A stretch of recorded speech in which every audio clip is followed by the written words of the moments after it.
चलिए है दोस्तों, हम चंदन सर आज फिर बच्चों के बीच असफल यह सिद्ध करती है कि सफलता के लिए पूरे मन से प्रयास नहीं किया गया।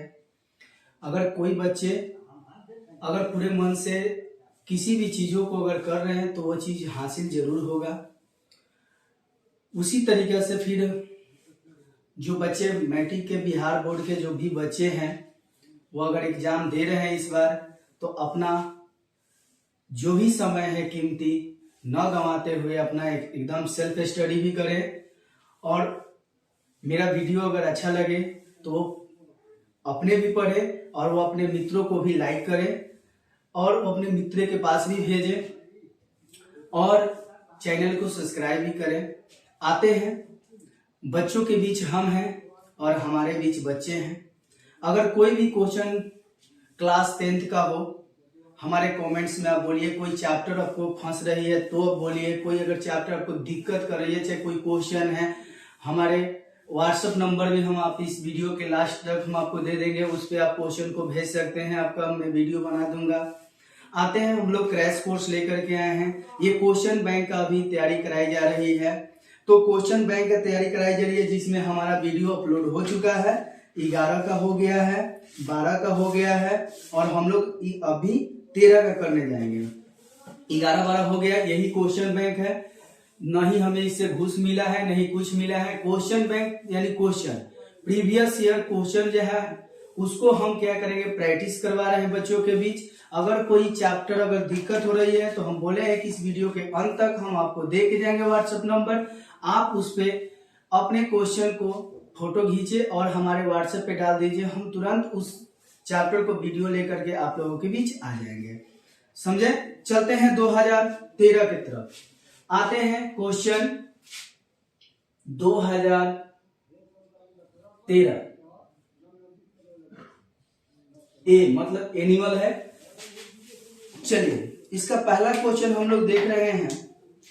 पहला क्वेश्चन यही बता रहा है कि बिंदु 2, 3 और कह रहा है कि आप यानी 4, 1 के बीच की दूरी होगी। मेरे दोस्त यही क्वेश्चन बहुत VVI है। 2√2 ऑप्शन बी में दिया है 2√13। यहाँ इकाई दिया हुआ है, देखिएगा मैं सब में इकाई नहीं लिख रहा हूं, समझो कि इकाई दिया हुआ है। सी में क्या है 2√10, यहाँ 10 है। डी में क्या है तो यानी 4√2 है। और देखिए रही बात भाषा की, तो जिस भाषा में हम यहाँ पे जी रहे हैं, जिस भाषा में हम यहाँ पे हैं, जिस भाषा में हमारे बच्चे तैयारी करते हैं उसी भाषा में हम भी बोला करते हैं। न कि 2-4 लाइन इंग्लिश बोले और फिर आ जाएंगे हिंदी पे। तो जो भी बच्चे कहेंगे कि देखिए अब हो गया हवा। इससे अच्छा है कि आइए हम देखते हैं 2 बिंदुओं के बीच की दूरी ज्ञात करना है। तो ये देखते हैं, यह एक बिंदु है, यह एक बिंदु है, यह 2 बिंदुओं के बीच। तो देखते हैं क्या कि यानी ए हुआ और यहाँ पे बी हुआ। हम कुछ भी डाल सकते हैं, कोई दिक्कत नहीं है। 2, 3 और यहाँ दिया हुआ है 4, 1। यहाँ हो गया हमारा x1, y1, x2, y2। अब ये बोल रहा है AB के बीच की दूरी। तो AB के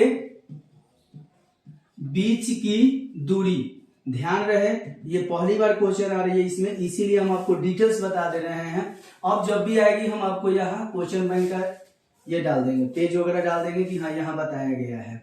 तो इसका फॉर्मूला होता है x1 माइनस x2 के whole square plus y1 minus y2 के होल स्क्वायर। और भी फॉर्मूला होता है, चेंज भी कर देंगे तो कोई दिक्कत नहीं है। तो ये देखते हैं क्या इसका पहला कितना है, तो 2 माइनस 4 के होल स्क्वायर, फिर हो जाएगा 3 माइनस 1 के होल स्क्वायर। ये हो जाएगा हमारा कितना होगा -2 का स्क्वायर और फिर यहाँ पे हमारा 2 का स्क्वायर, फिर यहाँ हो जाएगा 4 और फिर यहाँ 2 का स्क्वायर 4, फिर यहाँ 4 आ जाएगा √8। हम जानते हैं कि इसको हम अगर तोड़ देंगे तो इतना आ जाएगा। अब 2 के लिए हम क्या करेंगे, तो 2 के लिए हम क्या करेंगे कि 1 को बाहर कर देंगे, 1 फंस गया। यहाँ इकाई हम बोले हैं कि सारे ऑप्शन में इकाई छुपा हुआ है। तो आइए ये आपका ऑप्शन नंबर ए आपका इज द राइट आंसर। हम लोग अब क्वेश्चन नंबर 2 की तरफ चलते हैं। क्वेश्चन नंबर 2, चलिए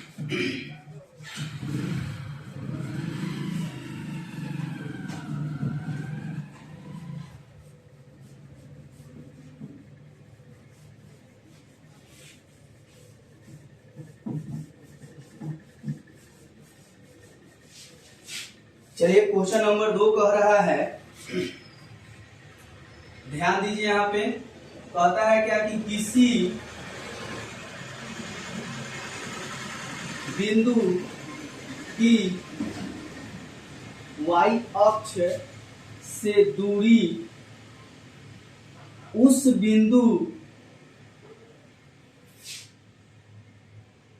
बिंदु का कहलाता है।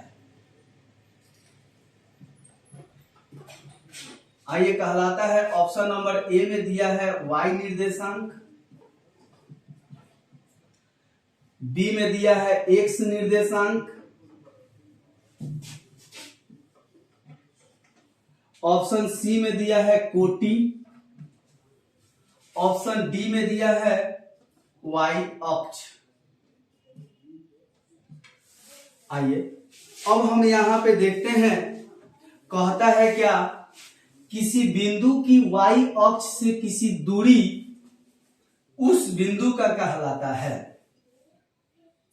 तो देखिए y अक्ष कहता है ना, तो हम x निर्देशांक बताते हैं, और x अक्ष कहता है तो हम y निर्देशांक बताते हैं।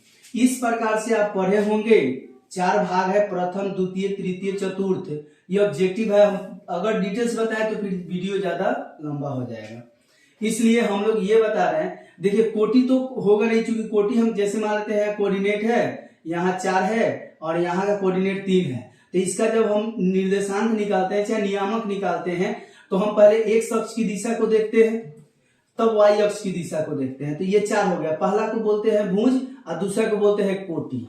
आइए अब यहाँ पे ये बोल रहा है क्या कि यहाँ y अक्ष से किसी दूरी उस बिंदु का क्या कहलाएगा, तो x निर्देशांक कहलाएगा। मेरे मित्र इसको आप अध्ययन करिए, नहीं तो अगर ज्यादा प्रॉब्लम होगी तो हम अपने वीडियो फिर हम आपको डिटेल्स जब पढ़ाते हैं उसमें जाकर के हम आपको इस चीजों को एक्सप्लेन करेंगे। आते हैं क्वेश्चन नंबर 3।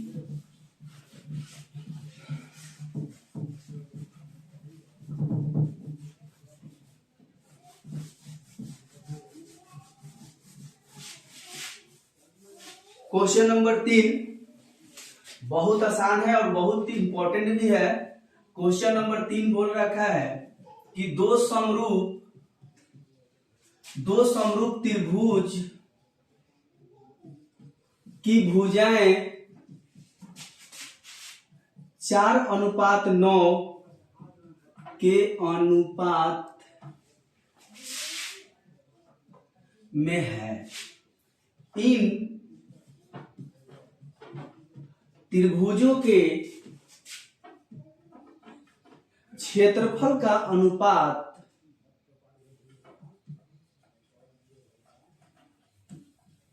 अनुपात होगा।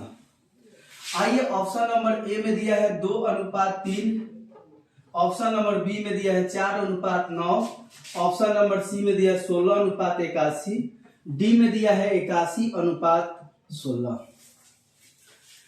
अब यहाँ पे ये देखिए एक ट्रिक है, अगर हम इस चीजों को एक्सप्लेन करेंगे तो समय लगेगा।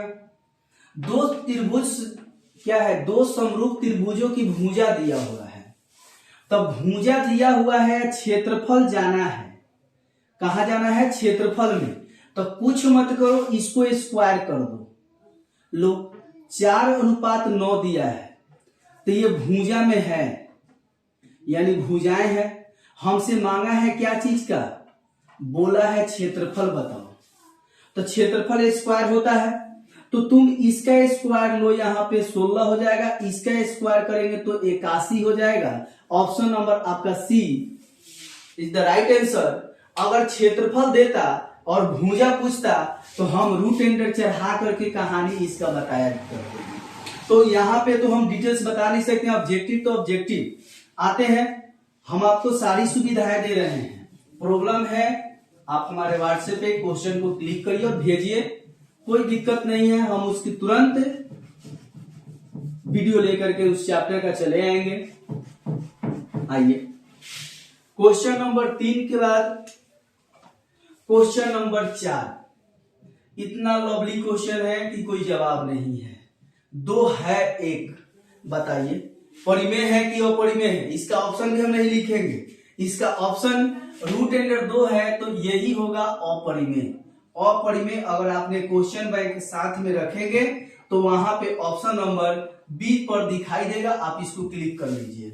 आइए हम आगे बढ़ते हैं क्वेश्चन नंबर 5 की ओर। अब ये सब पूरा डिटेल्स बताया गया है।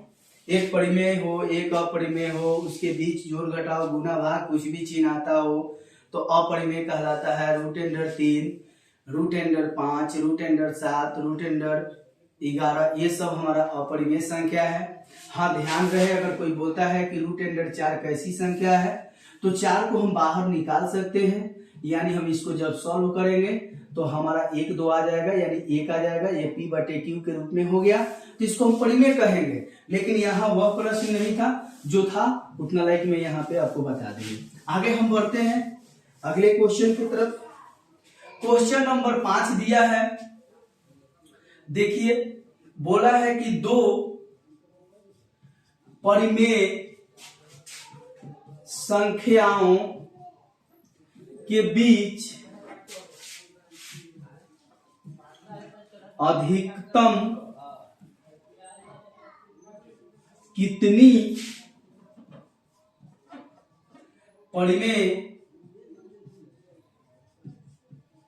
संख्याएं हो सकती है। मेरे मित्र यहाँ पे 1 दिया है, यहाँ पे 2 दिया है, 3 दिया है, डी में बोला है कि अनंत, इसका कोई अंत नहीं है। तो जरा सोचो, बोला है कि 2 परिमेय संख्या ले लीजिए, तो यहाँ एगो 50 परिमेय संख्या है। अगर 50 आपको ज्यादा बड़ा लग रहा है तो ये बताओ कि ये 5 हो गया परिमेय संख्या और 7 परिमेय संख्या हो गया। तो इसके बीच में पूछ रहा है कि अधिकतम कितनी परिमेय संख्याएं हो सकती है। अधिकतम दिया है क्या? यस, देख लेते हैं एक बार हम भी। गुड, चलिए तो इसमें हमारा आगे बढ़ेंगे तो क्या हो जाएगा 5.1, 5.2, इस तरीके से बहुत सारे इसके बीच में संख्याएं आ जाएंगे जिसको हम लोग काउंट नहीं कर सकते हैं। तो क्या होगा? तो इसका अनंत आंसर होगा। आप आंसर देखिए, और ज्यादा प्रॉब्लम हो तो आप हमारे व्हाट्सएप नंबर पे क्वेश्चन को भेज दीजिए, हम आपको उस क्वेश्चन को सॉल्व करके आपके बीचों में डिटेल्स लेकर के चले आएंगे। आते हैं अगला क्वेश्चन, क्वेश्चन नंबर 6। बहुत ही अच्छा क्वेश्चन है। बोला है कि कौन रेखीय बहुपद व्यंजक है? ऑप्शन नंबर ए में दिया है 2x - 5, बी में दिया है x² 1/x + 3, सी में दिया है कि x² 3x + 4, डी में दिया है 2x³ 3x² + 5x + 7। आओ मेरे मित्र, बोला है क्वेश्चन की कौन रेखीय बहुपद है। पहला नंबर ये बहुपद है नहीं, क्योंकि नीचे x है तो ये बहुपद है नहीं। अब जब बहुपद नहीं है तो इस पे चर्चा ही नहीं करेंगे।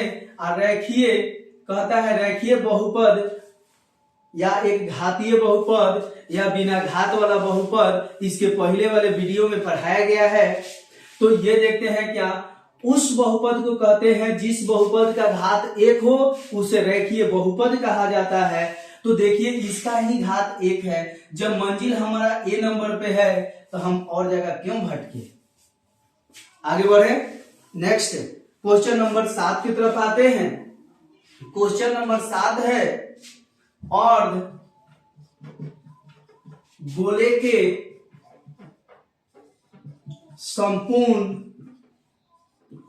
सतह का क्षेत्रफल होता है। ये फॉर्मूला है, ये तो और आसान है। आइए, बी में 3 पाई आर स्क्वायर, सी में 2 पाई आर स्क्वायर, डी में दिया है पाई आर स्क्वायर। आइए, ये बोला है क्या अर्धगोला, तो अर्धगोला तो देखिए यहां इस प्रकार से बनेगा।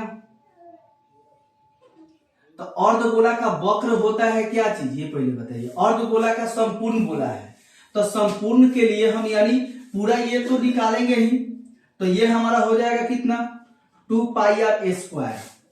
चूंकि पूरे गोले का वक्र पृष्ठीय क्षेत्रफल चाहे पूरे गोले का संपूर्ण पृष्ठीय क्षेत्रफल होता है यानी 4 पाई आर स्क्वायर। और यहाँ पे हमारा क्या है कि अर्ध का बोला है, तो हम यहाँ पे पहले इस वक्र को समझेंगे, इतना दूरी का निकल गया। और ये दुभा को जब औंध देंगे तब एक पेंसिल जब घुमाएंगे हटाएंगे तो वह वृत्त बनेगा। क्या बनेगा, वृत्त, जो ये आड़ी आड़ी पर है। देखिए मेरे दोस्त, तो ये क्या हो जाएगा पाई आर स्क्वायर हो गया। तो देखो 2 पाई आर स्क्वायर और 1 पाई आर स्क्वायर जोड़ेंगे तो 3 पाई आर स्क्वायर। देखते हैं रिजल्ट, आपकी मंजिल कहाँ छुपी है। ए नंबर है नहीं, बी नंबर तक है। बी नंबर पर ध्यान दीजिए और आप अपने मित्रों को भी इस चीजों को बताएं। आगे आते हैं क्वेश्चन नंबर 8 की तरफ। क्वेश्चन नंबर 8 की तरफ समस्या ही समस्या है और समस्या में ही विद्यार्थी जीता है और जीने के बाद ही सुख चैन होता है। आते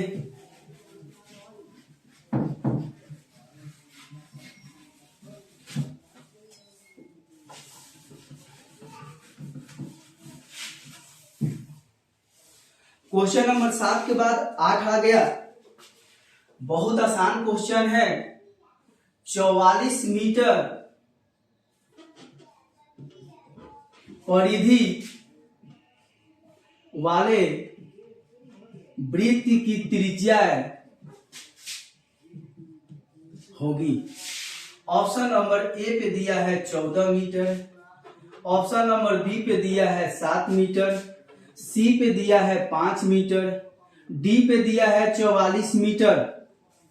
आइए मेरे दोस्त आगे ये क्वेश्चन को सॉल्व करते हैं। बोला है वृत्त की परिधि,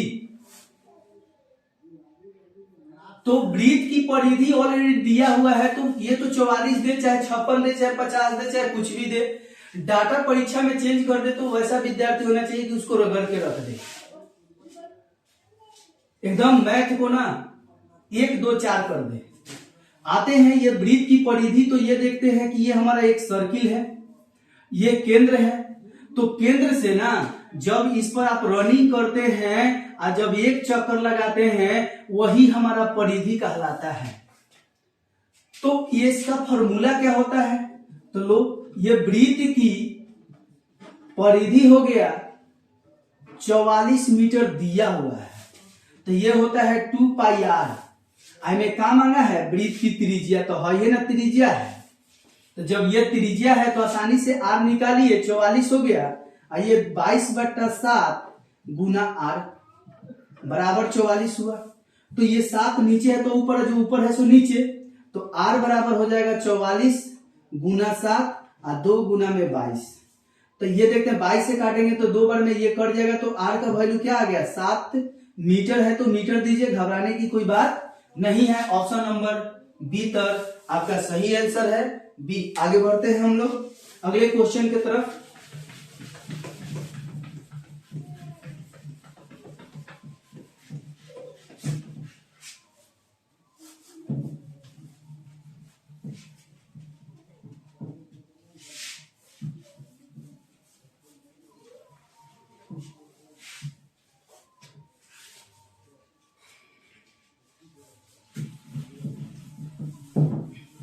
चलिए क्वेश्चन नंबर 9 और 10।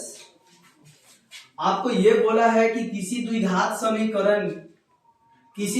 समीकरण के विवेचक का मान 0 से बड़ा होने पर मूल्य क्या होगा। आइए, ये बहुत आसान क्वेश्चन है। बोला है क्या कि किसी द्विघात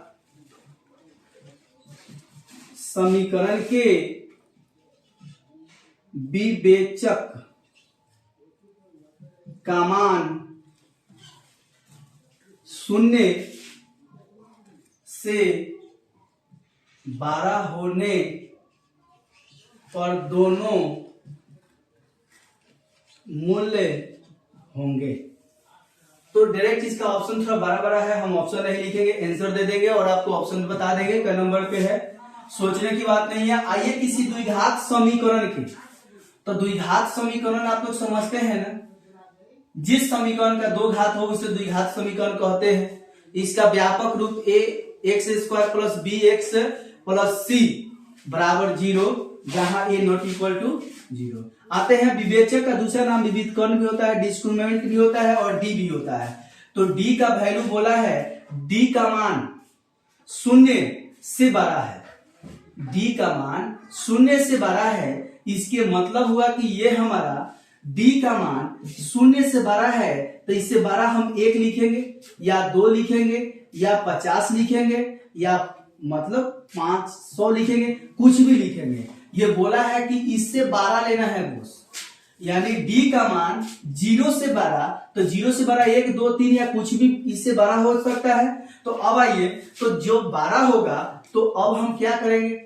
तो लिखेंगे ना कि मूल वास्तविक तो होगा, मूल वास्तविक होगा और असमान होगा।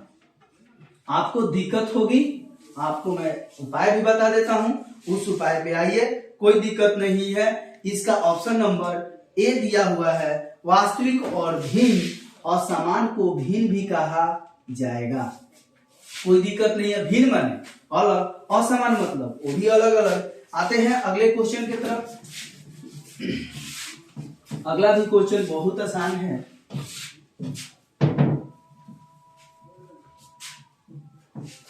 चलिए आपका ये और आसान है, देखते हैं। दिया हुआ है कि 9 सेक स्क्वायर थीटा माइनस में 9 tan स्क्वायर थीटा बराबर है। ऑप्शन ए में दिया 1, ऑप्शन बी में दिया 9, ऑप्शन सी में दिया 8, ऑप्शन डी में दिया 0। अब आइए, हम पहले से पढ़े हुए हैं, हम पढ़े यही हैं। पहले तो क्वेश्चन लिख लेते हैं। 9 सेक स्क्वायर थीटा माइनस में 9 tan स्क्वायर थीटा, हमने फॉर्मूला पढ़ रखा है कि sec square theta minus tan square theta equal 1 होता है। अगर लग रहा है कि नहीं होता है तो क्यों कैसे, आप हमारे कमेंट्स में आइए। कॉमन लेंगे, 9 9 मिले, कॉमन ले लेंगे तो क्या बच जाएगा, sec square theta minus tan square theta. तो ये 9 गुना 1 कितना आ जाएगा, 9। मंजिल हमारा 1 पे नहीं है, मंजिल 2 पे है, तो हम 2 लिख लेंगे। आते हैं अब हम अपने शर्त की तरफ। मैं वीडियो स्टार्ट होने से पहले ही बोला था कि अपना हम व्हाट्सएप नंबर देंगे। आपको कोई भी चैप्टर का प्रॉब्लम हो, आप उस चैप्टर पे मैसेज कर सकते हैं, फोटो का क्लिक कर सकते हैं, चैप्टर बता सकते हैं, और उस चैप्टर पे कोई भी हो, कोई से दिक्कत नहीं है। नेक्स्ट वीडियो हम लेके चले आएंगे। और बताइए, ये क्लास 10th के लिए ऐसे हमारे चैनल पे बाय चंदन सर, ये व्हाट्सएप नंबर है। आइए, हमारे चैनल पे क्या क्या चीज पढ़ाई होगी मैं आपको बता देता हूं।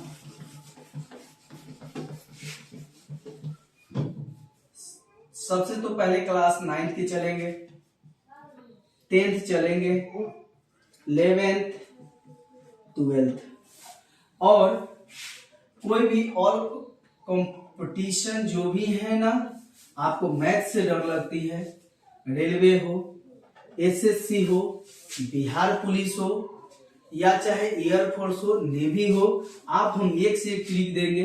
आप अगर कोई भी आपके मन में कोई भी प्रॉब्लम जाहिर सी हो रही है तो आप हमसे व्हाट्सएप नंबर मेरा ये है, आप उस पर डालिए क्वेश्चन, हम सॉल्व बहुत डिटेल्स लेकर के आएंगे। और ये क्लास 10th का वीडियो है। फिर मिलते हैं ब्रेक के बाद, तब तक के लिए टेक केयर, बाय।